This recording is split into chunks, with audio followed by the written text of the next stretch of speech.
Happy Monday! It's Brindley. So excited to chat with you guys tonight. I'm going to make it pretty short and quick. So I wanted to talk about this weekend. A lot of you have reached out and asked. I committed a goal, and I actually started it at the end of last quarter, and so this was my second official um, uh, 3-day weekend with no electronics. So completely disconnected, completely undigitized, however you want to call it, a digital detox, a digital sabbatical, whatever you want to term it. My phone went off and in the glove compartment at around noonish, 1ish, 2ish, in that range, right after lunch, until 6:30 last night.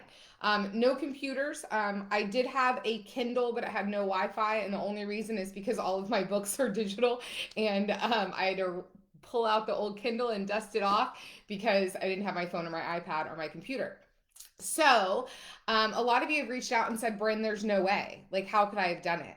How can I do that? There's no way I could do it. And the truth of the matter is, I thought the same thing for a long time. I thought that if I unplugged or I was not on email or text or phone or available, that I would lose business. The world would crash and burn. Somebody would die. I mean, all the things. And I know that sounds pretty dramatic, yet that's exactly the thought process that goes through our minds when we think about unplugging. And I shared on Friday, somebody said to me, gave me some really strong, influential advice of that you can't pour from an empty cup. And what I've learned is that my body can go at about 90 days and then burnout starts to ensue. And no matter what I'm doing, it's just who I am as a person. I am a go-getter. I'm intense. I am highly focused. I do. And at some point, burnout is going to happen because guess what? I'm human. I'm a real person and I'm not a machine. I'm not meant to do that. And so the first goal that I set for myself when I did this was I'm just going to put it down for a couple of hours. And that's where you kind of have to start. You just need to set the goal and don't overcommit. Don't feel that you need to go from being on your phone all of the time and being available to just unplugging for 3 days. That's probably not going to work in your favor or set you up for success. So the first thing is to set a goal. Set a goal for a few hours, a day, whatever you think is reasonable. And if you feel at any time yourself going, no, I can't do that, then we're probably not really committed to the goal. We need to go back and say, okay, what am I truly committed to? And guys, even if it's an hour, like there's no silly number here. It's whatever you say internally. Yes, I can do that. I can do that for 1 hour. I can do that for 2 hours. So set the goal. Then you want to create your plan. So what's your plan going to be? So for me, this weekend was no computers will go with me. So I had no laptops, nothing. And the plan was that I was having lunch with someone on the way to where I was going. And so I had to have my phone in order to know how to meet them to coordinate lunch. So my plan was that the minute that I met that person, when we were done with that lunch, my phone was going to go off. And that was the plan. So right when lunch got done, I got in the car to head to our final destination after lunch, turned it off, stuck it in the glove compartment.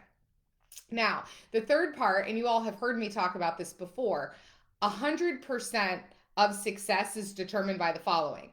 10% is the goal, which we talked about, right?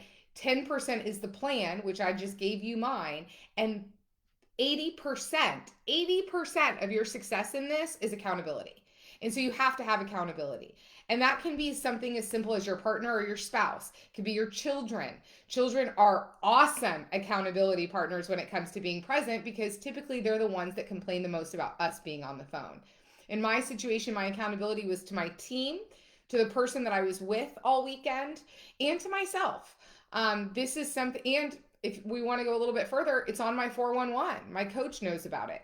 So making sure that you have somebody that's going to hold you accountable to it and knowing what that is. So I had a team member this morning that we jumped on the call and she's like, I have no idea how you do it and I want to do it. And I said, okay, so let's come up with your goal. And I said, what can you commit to? And she said, well, I think I can commit to a day. And I was like, what can you really commit to? And I think we settled on a half a day. And I said, really, all you need to do is turn your phone off and hand it to your husband. And he'll make sure that you're not on it. right? So we all have that person in our lives that if we were to hand them our phone or hand them our laptops, they wouldn't give them back to us. They would hold us accountable. So that's the person that you want to go to for your accountability. Just a couple tips. Don't overcommit. Like I said, pick something that's comfortable with you. I'm more than happy to hold you accountable if you need an accountability partner. Create a list of things that you can do instead. So here's probably what's going to happen is for the first couple hours, you're going to reach for your phone constantly. I actually picked up someone else's phone at one point, and I continue to do that because I am so bred to just pick up the phone and always be there. So just know that that's coming. And so when you have those urges or you have those moments where you're like, oh my gosh, the world's going to crash, have something in plan to do instead. Have a book that you're reading. I had my Kindle, so I did that.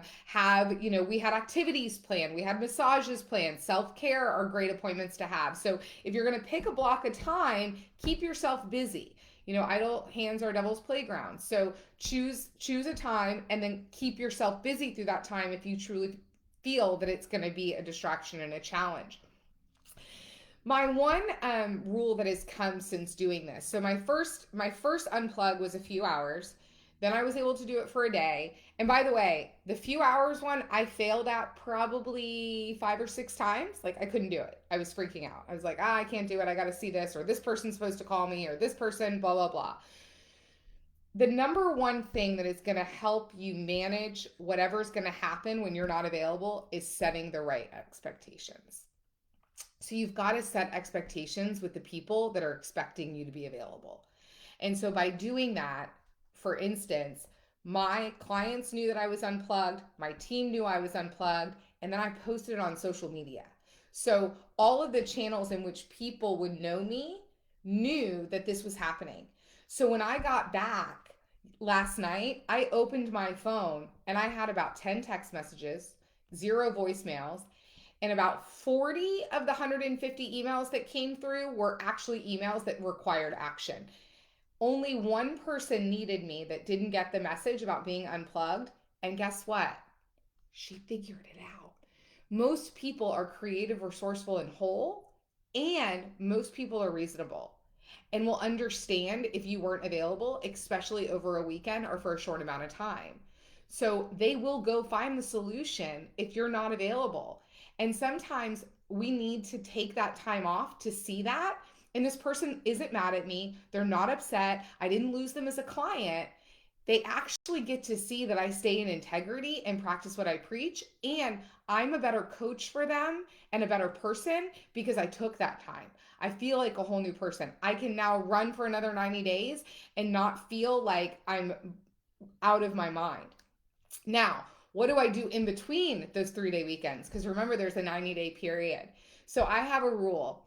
Half the time that I'm off work has to be fully disconnected. So I'm a business owner like a lot of you, and it is not realistic to think that I'm going to be able to take off a whole weekend and not check email, not check work, or check in, or do something that's moving the business forward, because weekends a lot of times are my time, right? They're the time that I get to take care of my to-do list because others don't need me. And so my rule is that one day of the weekend, because it's a two-day break, has to be completely unplugged, no work. And then if it's a 3-day weekend, I have to round up. So 2 days, right? If it's a 3-day weekend, like a holiday weekend off work, 2 days have to be unplugged. And then my final goal this year, which I will accomplish before the end of the year, is I'm going to do a complete 5-day digital detox. So 5 days completely unplugged, no phone, nothing. And I never in a million years would have thought that I could get to 5 days, but I never in a million years thought I could get to 3. And if I can get to 3, I can certainly get to 5.